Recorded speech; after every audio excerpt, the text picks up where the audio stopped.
Assalamualaikum warahmatullahi wabarakatuh. Hai teman-teman, perkenalkan, nama aku Dea Sakila Depanti. Aku berasal dari kelas 2A Program Studi Pendidikan Non-Formal dengan NPM A1J 022041 Universitas Bengkulu. Nah, jadi kali ini aku ingin membahas tentang manajemen pendidikan. Kira-kira udah ada yang tahu belum ya manajemen pendidikan itu apa sih? Nah, kalau belum ada yang tahu manajemen pendidikan itu apa, yuk simak video berikut. Manajemen pendidikan menurut Purwanto yaitu semua kegiatan sekolah dari yang meliputi usaha-usaha besar seperti mengenai perumusan polisi, pengarahan usaha-usaha besar, koordinasi, konsultasi, korespondensi, kontrol perlengkapan, dan seterusnya, sampai kepada usaha-usaha kecil dan sederhana, seperti menjaga sekolah dan sebagainya. Yang kedua, menurut Usman, manajemen pendidikan adalah seni dan ilmu, mengelola sumber daya pendidikan untuk mewujudkan suasana belajar dan proses pembelajaran, agar peserta didik secara aktif mengembangkan dirinya untuk memiliki kekuatan spiritual keagamaan, pengendalian diri, kepribadian, kecerdasan, akhlak mulia, serta keterampilan yang diperlukan dirinya, masyarakat, bangsa, maupun negara. Lanjut yang ketiga, Nawawi mengemukakan bahwa manajemen pendidikan adalah ilmu terapan dalam bidang pendidikan yang merupakan rangkaian kegiatan atau keseluruhan proses pengendalian usaha kerjasama sejumlah orang untuk mencapai tujuan pendidikan secara berencana dan sistematis yang diselenggarakan di lingkungan tertentu, terutama lembaga pendidikan formal. Nah, jadi dapat disimpulkan bahwa manajemen pendidikan itu adalah suatu kegiatan atau rangkaian kegiatan yang berupa proses pengelolaan usaha kerjasama kelompok manusia yang tergabung dalam organisasi pendidikan. Oke, aku udah bahas nih tentang pengertian manajemen pendidikan.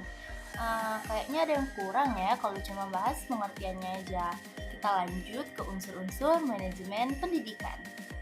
Yang pertama ada man, berperan sebagai manpower dalam organisasi atau perusahaan, diperlukan untuk memimpin, menggerakkan karyawan atau bawahan, serta memberikan tenaga dan pikiran untuk kemajuan dan kontinuitas lembaga.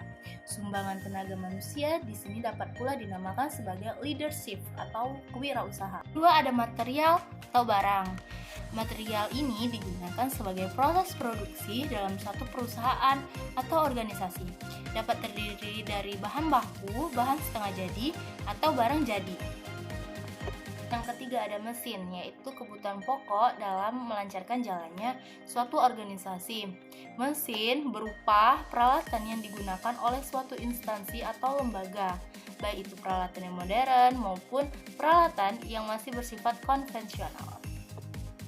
Money atau modal dibagi menjadi dua, yaitu modal tetap berupa tanah, gedung atau bangunan, dan modal kerja berupa kas piutang.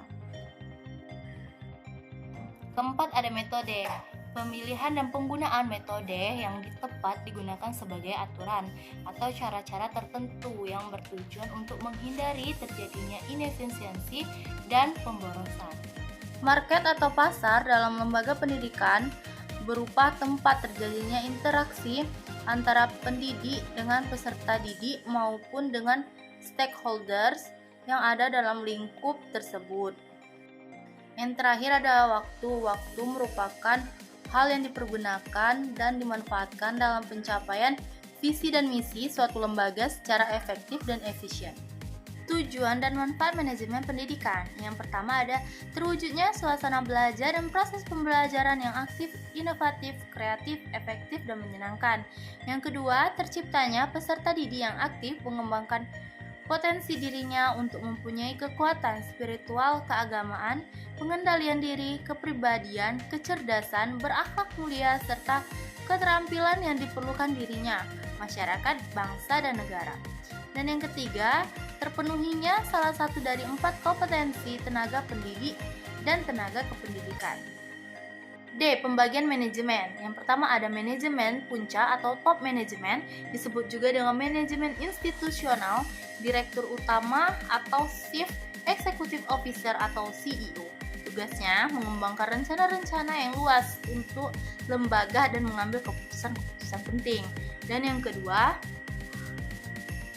manajemen menengah atau middle management, disebut juga dengan manajemen administratif, terdiri dari pimpinan pabrik atau para manajer divisi. Tugasnya bertanggung jawab untuk mengembangkan rencana-rencana operasional yang lebih luas dan menerapkan rencana yang dibuat oleh manajer puncak. 3. Manajemen pelaksana atau operating management, disebut juga dengan manajemen penyedia atau supervisory. Manajemen tugasnya bertanggung jawab untuk melaksanakan rencana-rencana yang dibuat oleh para manajer tengah. Komposisi keterampilan manajemen. 1. Keterampilan teknik atau technical skill merupakan kemampuan untuk menggunakan alat-alat prosedur teknik, suatu bidang khusus ahli beda teknik, pemusik, akuntan.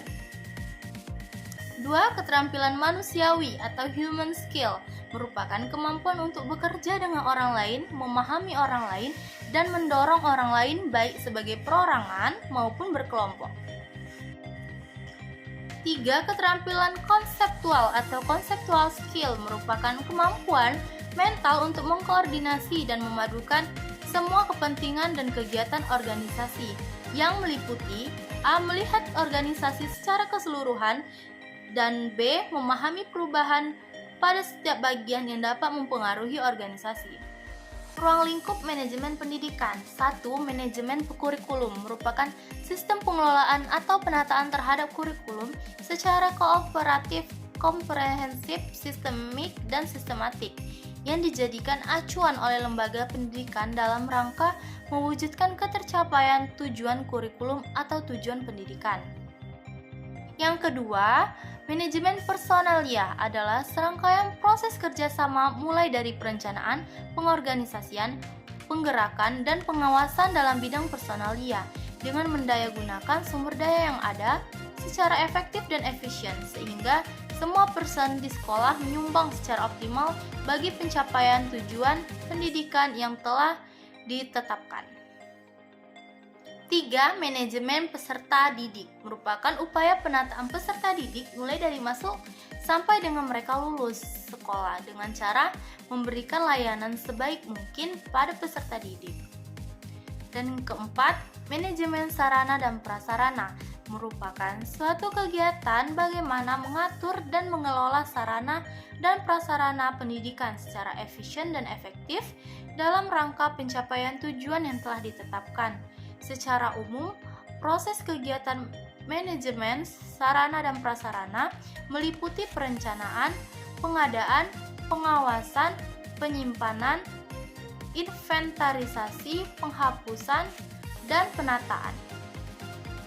5. Manajemen keuangan adalah serangkaian kegiatan perencanaan, melaksanakan dan mengevaluasi serta mempertanggungjawabkan pengelolaan dana secara transparan kepada masyarakat dan pemerintah. Keenam, manajemen administrasi. Wujud dari hubungan administrasi dengan manajemen pendidikan tampak pada aktivitas kepala sekolah sebagai pembuat keputusan dan penanggung jawab penuh atas keputusan atau kebijakan yang dibuatnya. Ketujuh, manajemen humas merupakan fungsi manajemen yang diadakan untuk menilai dan menyimpulkan sikap-sikap publik, menyelesaikan polis atau prosedur instansi atau organisasi untuk mendapatkan pengertian dan dukungan masyarakat. Kedelapan, manajemen layanan khusus adalah suatu usaha yang tidak secara langsung berkenaan dengan proses belajar mengajar di kelas, tetapi secara khusus diberikan oleh pihak sekolah kepada para siswanya agar mereka lebih optimal dan melaksanakan proses belajar. Lanjut ke prinsip-prinsip manajemen pendidikan. Pertama, ada memprioritaskan tujuan di atas kepentingan pribadi dan kepentingan mekanisme kerja. Dan yang kedua, mengkoordinasikan wewenang dan tanggung jawab. Dan yang ketiga, memberikan tanggung jawab pada personil sekolah, hendaknya sesuai dengan sifat-sifat dan kemampuan. Keempat, mengenal cara baik faktor-faktor fisik psikologis manusia. Dan yang terakhir, relativitas nilai-nilai. Nah, aku sudah menjelaskan tentang manajemen pendidikan. Sebelum video ini ditutup, aku ingin mengajak kalian untuk ikut berpartisipasi dalam survei manajemen pendidikan yang linknya sudah aku taruh di description box. Jangan lupa subscribe, like, comment, and share ya biar tidak ketinggalan informasi yang lain. See you!